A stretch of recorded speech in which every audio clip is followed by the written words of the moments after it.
ચૈત્ર નવરાત્રિ પર કરો વાસ્તુના આ સરળ ઉપાય. દરેક પ્રકારની મનોકામનાઓ પૂર્ણ થશે. જય શ્રી કૃષ્ણ મિત્રો. જો તમે અમારી ચેનલમાં નવા હોય તો અમારી ચેનલને સબસ્ક્રાઈબ કરી વિડીયોમાં જોડાયેલા રહેજો.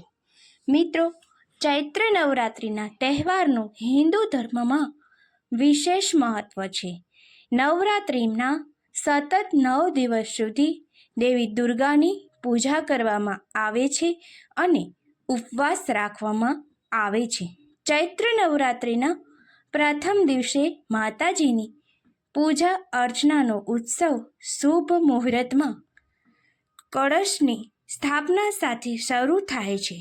એવું માનવામાં આવે છે કે નવરાત્રિ પર દુર્ગાની પૂજા કરવાથી દરેક પ્રકારની મનોકામનાઓ આપણી પૂર્ણ થાય છે.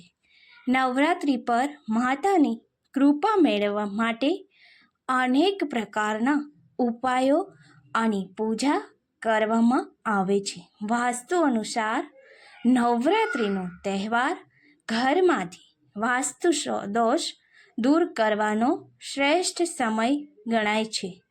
નવરાત્રિ પર કરવામાં આવેલા ઉપાયોથી ઘરમાંથી દરેક પ્રકારની નકારાત્મક શક્તિઓ દૂર થાય છે અને તેની સાથે સુખ સમૃદ્ધિ રહે છે. ચૈત્ર નવરાત્રિના દિવસે માતા સ્વર્ગમાંથી આવે છે અને સતત 9 દિવસ સુધી પૃથ્વી પર રહે છે. આ દરમિયાન મા દુર્ગા દરેક ભક્તના ઘરે જાય છે. આવી સ્થિતિમાં નવરાત્રિ પર માતાનું સ્વાગત કરવા અને તેમના આશીર્વાદ મેળવવા માટે ઘરના મુખ્ય દરવાજા પર દેવી લક્ષ્મી, સ્વસ્તિક અને ઓમ ચિહ્નના શુભ ચરણ લગાવો.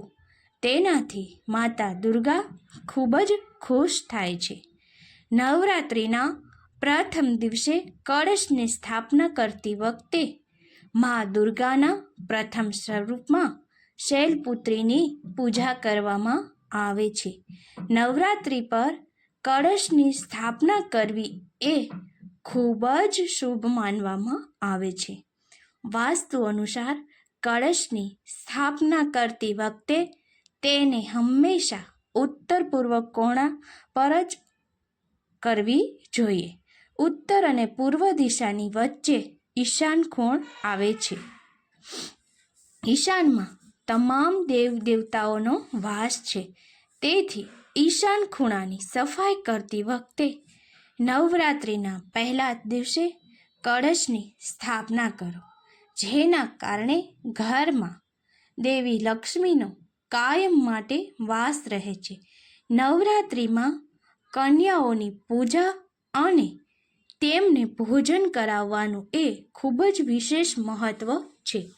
નવરાત્રિની અષ્ટમી અને નવમી તિથિએ 2 થી 10 વર્ષની વયની કન્યાઓની પૂજા કરવી ખૂબ જ ફાયદાકારક માનવામાં આવે છે. એવી માન્યતા છે કે કન્યાની પૂજા કરવાથી અને ભોજન કરાવવાથી મા દુર્ગાની કૃપા પ્રાપ્ત થાય છે અને ઘરમાં ધન અને અનાજની કમી રહેતી નથી.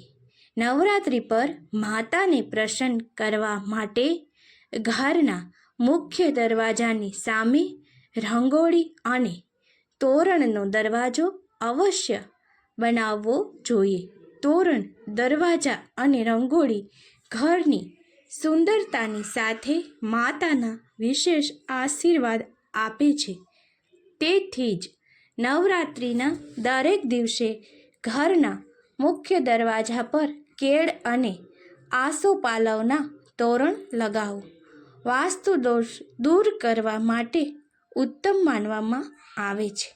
નવરાત્રિ પર માતાના આશીર્વાદ મેળવવા માટે ઘણા પ્રકારના ઉપાય અને પૂજાપાઠ કરવામાં આવે છે.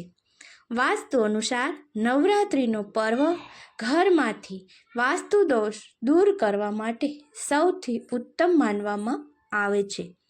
નવરાત્રિ પર કરવામાં આવતા ઉપાયોથી ઘરમાંથી દરેક પ્રકારની નકારાત્મક શક્તિઓ ખતમ થઈ જાય છે અને સુખ સમૃદ્ધિનો વાસ થાય છે. ચૈત્ર નવરાત્રિનો આ તહેવાર દેવી દુર્ગાના આશીર્વાદ અને ઉપાસના માટેનો આ પવિત્ર તહેવાર છે. ચૈત્ર નવરાત્રિ એમાં દુર્ગાની ઉપાસના માટેનો સર્વોત્તમ સમય છે. એમાં પણ જો તમે વાસ્તુશાસ્ત્રના આ સરળ ઉપાયને અપનાવશો તો ન કેવળ નવરાત્રિમાં પરંતુ જીવનભર મા દુર્ગાના આશીર્વાદ તમારા પર રહેશે અને તમારું ઘર સુખ, સમૃદ્ધિ અને શાંતિથી ભર્યું રહેશે. મા દુર્ગાનો તમારા ઘરમાં કાયમ માટે વાસ રહેશે. ચૈત્ર નવરાત્રિના સમયમાં માતા દુર્ગાની ભક્તિ અને શક્તિની ઉપાસનાનો એક વિશેષ અવસર માનવામાં આવે છે.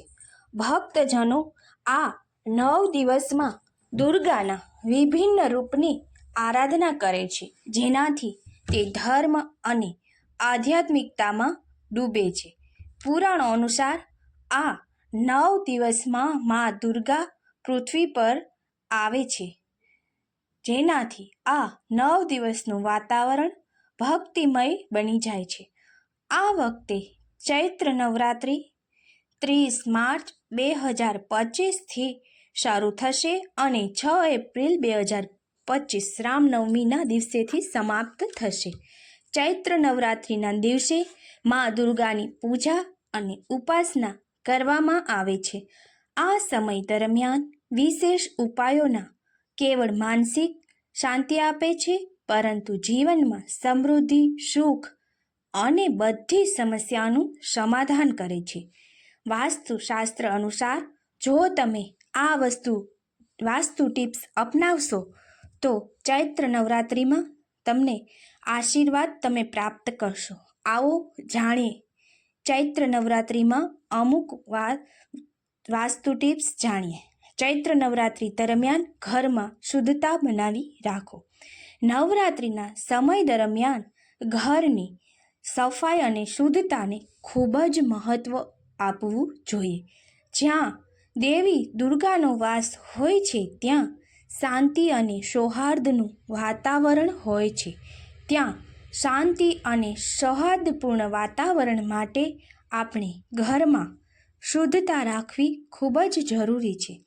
ઘરમાં ગંદકી અને અવ્યવસ્થા હોય તો દેવીના આશીર્વાદ પ્રાપ્ત થતા નથી. તેથી નવરાત્રિના પહેલાં ઘરની સફાઈ અને તે સકારાત્મક ઉર્જાનો આપણને સંચાર કરશે. મૂર્તિની સ્થાપના વાસ્તુ અનુસાર કરો. નવરાત્રિ દરમિયાન દેવી દુર્ગાની મૂર્તિની સ્થાપના સાચી દિશામાં કરવી જોઈએ.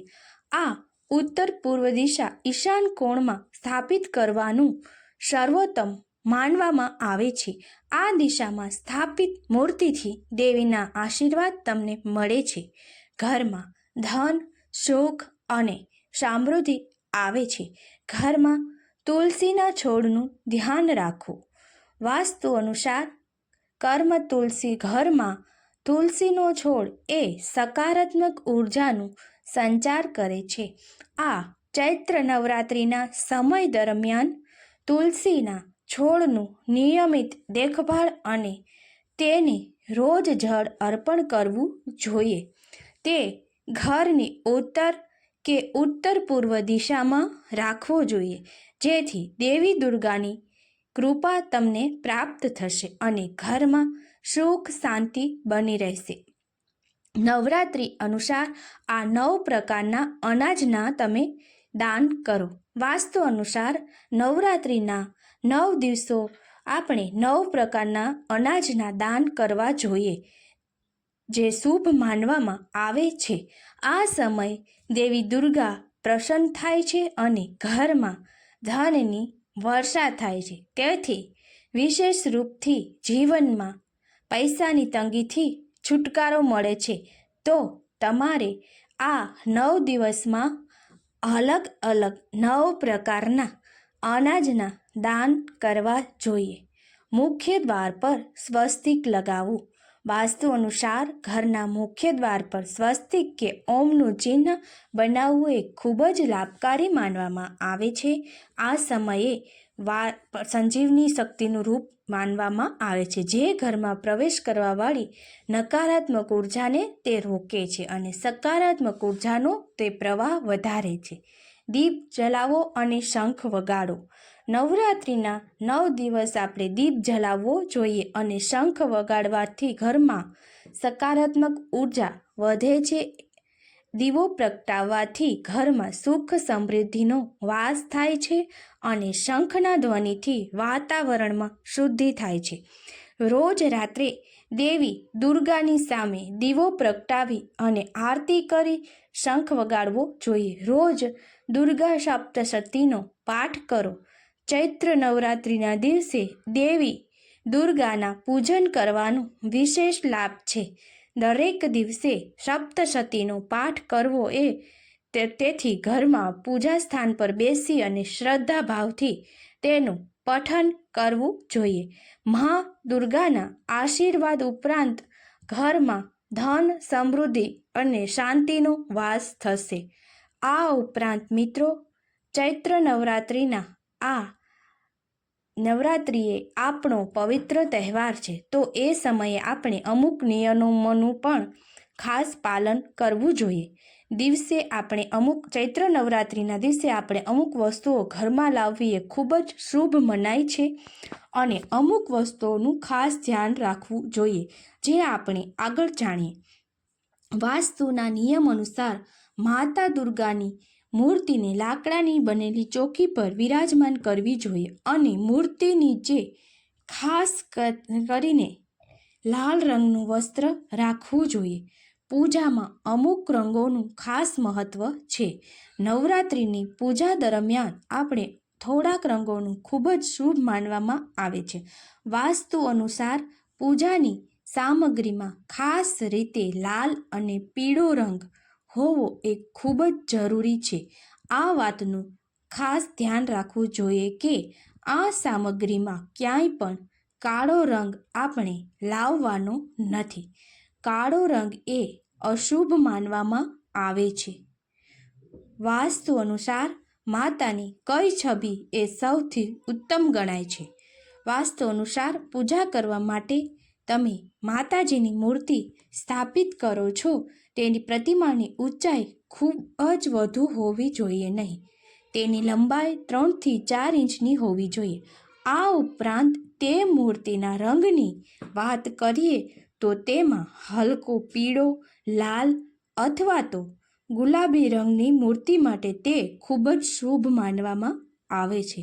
નવરાત્રિના વ્રત દરમિયાન પૂજા કરવા માટે વધારે પડતા લોકો ઘરમાં માતા રાનીની ચોકી સ્થાપિત કરે છે. તો વાસ્તુના નિયમ અનુસાર માતાની ચોકી ઘરના ઈશાન ખૂણામાં જ સ્થાપિત કરવી જોઈએ, કેમ કે ઈશાન ખૂણાને હિન્દુ ધર્મમાં આ ધર્મ અનુસાર સૌથી પવિત્ર માનવામાં આવે છે, કારણ કે આ ઈશાન ખૂણામાં સમગ્ર દેવી દેવતાઓનો વાસ થાય છે. જય માતાજી મિત્રો, આશા રાખું છું કે આપને આ વિડીયો પસંદ આવેલ હશે. આભાર. આવા વાસ્તુને લગતા બીજા વિડીયો જોવા માટે તમે અમારી ચેનલને લાઇક, શેર અને સબસ્ક્રાઈબ જરૂર કરજો.